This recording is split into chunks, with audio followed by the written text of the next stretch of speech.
When Maya told me she was going on a girls' trip, I didn't think much of it at first.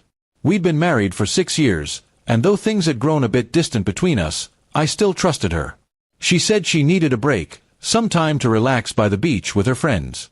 I wanted her to have that.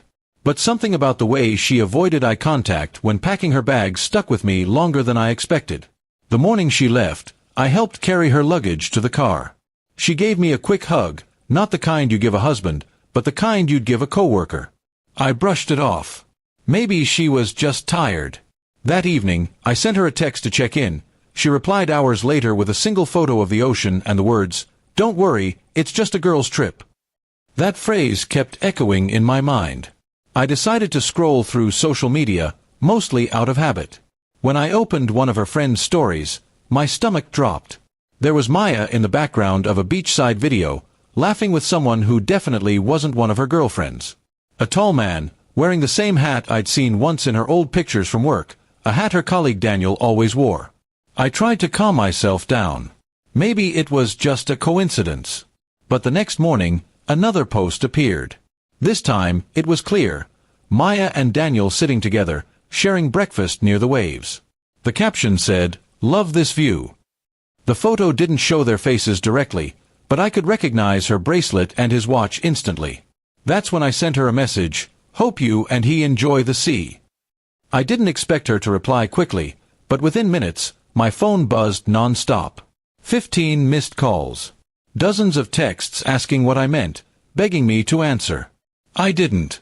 Instead, I sat there staring at the phone, realizing the woman I loved had been lying to me for months. When she finally stopped calling, I packed a small bag and drove to her parents' house. I showed them the photos, the posts, and the messages. Her mother was speechless, her father furious. They had always seen me as part of their family, and now they didn't know what to say. I didn't want revenge. I just wanted honesty, but that, it seemed, was already gone. 2 days later, she came home early. She looked nervous, carrying her suitcase, sunburnt and pale. "I can explain," she said before I even spoke. I told her I didn't need an explanation. I had already seen enough. I handed her the photos printed from my phone. She didn't deny them. She just sat down on the couch and cried. She said it was a mistake, that Daniel had shown up unexpectedly, that she didn't mean for it to happen. But lies don't sound convincing when you've rehearsed them too many times. I told her I wasn't angry anymore, just tired.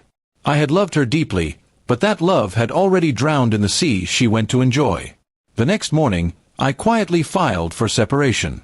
I didn't shout, didn't post anything online, didn't tell mutual friends. I simply walked away.